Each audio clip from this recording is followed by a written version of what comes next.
Constitution संविधान जो 1950 को लागू हुआ, उसमें भी अगर आप देखेंगे तो 100 से ज्यादा अमेंडमेंट हुई। इसी तरीके से अगर आप इसको देखेंगे,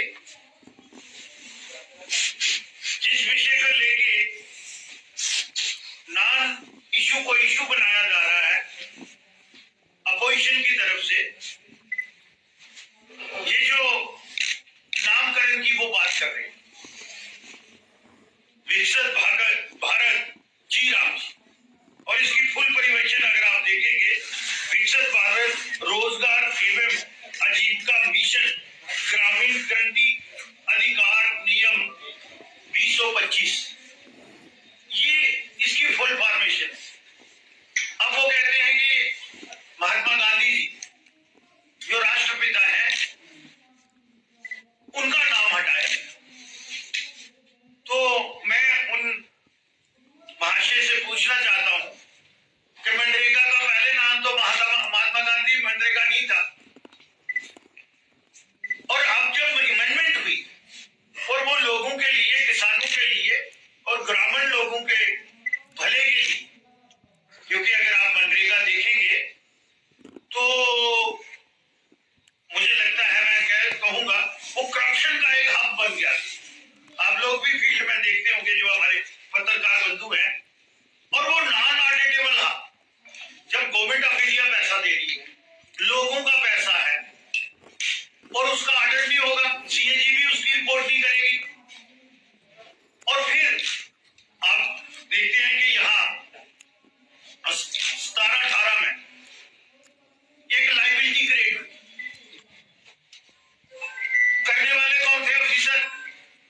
लेकिन आज तक हमारे सरपंच, पंच और गरीब लोग जो हैं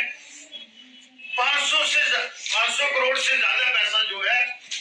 वो जम्मू कश्मीर के वासियों का जो है उनका लेना बनता है,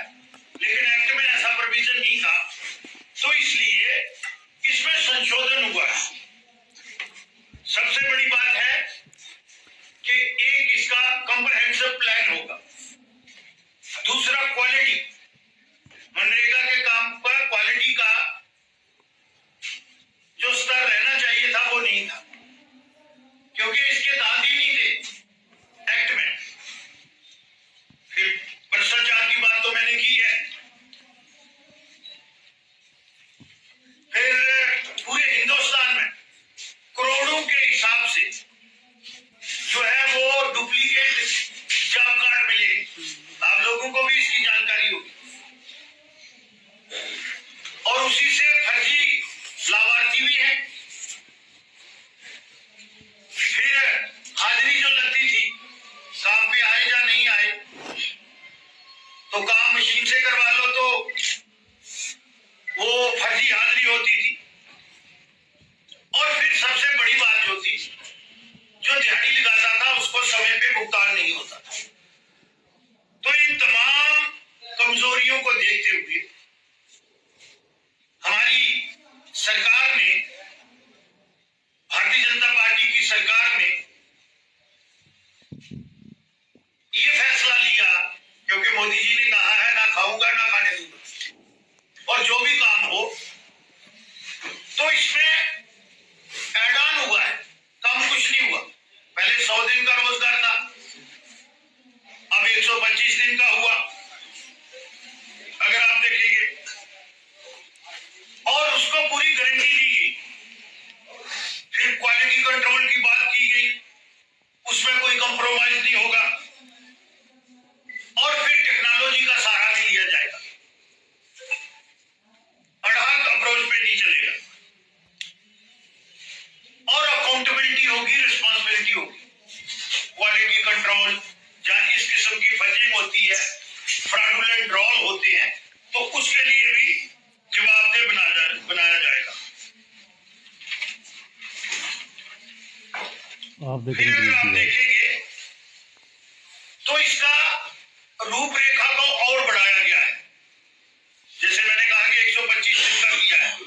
और इसको कृषि के साथ भी जोड़ा गया है। रामलाल शर्मा जी, क्योंकि 82% लोग जो है वो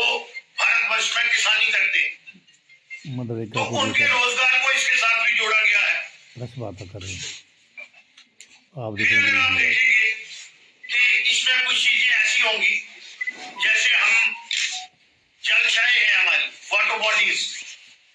उसका इसमें प्रोविजन भी रखा गया। पहले ये था आप इतना काम कर सकते हैं, आप कच्चा कर सकते हैं, पक्का नहीं कर सकते हैं, तो वो ये सारी चीजें इसमें प्रावधान जल संबंधी भी है, और जो ग्रामीण हमें लिंक रोड या बाकी चीजें हैं वो भी है, आजीविका संबंधी भी है, अगर आदमी कोई अपना व्यवसाय कर रहा है, और फिर प्रकृति के अनुकूल श्रीनगर में कौन सा काम होना है और जम्मू में कौन सा होना है, जम्मू में भी नॉर्थ में क्या होना है और मड कांस्टिट्यूएंसी में क्या होना है, नगरोटा का एरिया में क्या होना है। तो अब इसमें क्या होगा कि बायोमेट्रिक कार्ड की भी होगी, वो टैग भी किया जाएगा और उस पर सर्वेलेंस भी रहेगी, और इसको फिर हम जो एक्ट बना है माननीय मोदी जी की सरकार ने जो बनाया है, ये टाइम बाउंड मैनर में किया है। और एक चीज होती है जिससे ये डिपार्टमेंट चलते हैं, जितनी भी स्कीम्स आती हैं, ये मैं आज आपको भी जानकारी होगी भी, लेकिन मैं दे देना चाहता हूँ, ये जो आप अवेयरनेस कैंप देख रहे हो, ये हर स्कीम में मेरे साथियों, जब गवर्नमेंट ऑफ इंडिया देती है ना, अगर एक स्कीम 1 लाख की होगी तो 6,000 रुपया उसमें मसलिनियस होता है लोगों को एजुकेट करने के लिए, लेकिन वो अब 9% कर दिया कि अगर 1 करोड़ रुपया आया तो 9 लाख किसके लिए है, लोगों को ट्रेनिंग, अवेयरनेस या मसलिनियस एक्सपेंडिचर, किसी आदमी को एंगेज करना है या बाकी चीजें करना है। आप देख रहे हैं तो ये सारी चीजें जो है ये हमारी सरकार ने की, लेकिन अपोजिशन जो है वो ये कह रही है कि नहीं जनाब, इनको किसी चीज से जमुना एमएलए श्री शामराज जी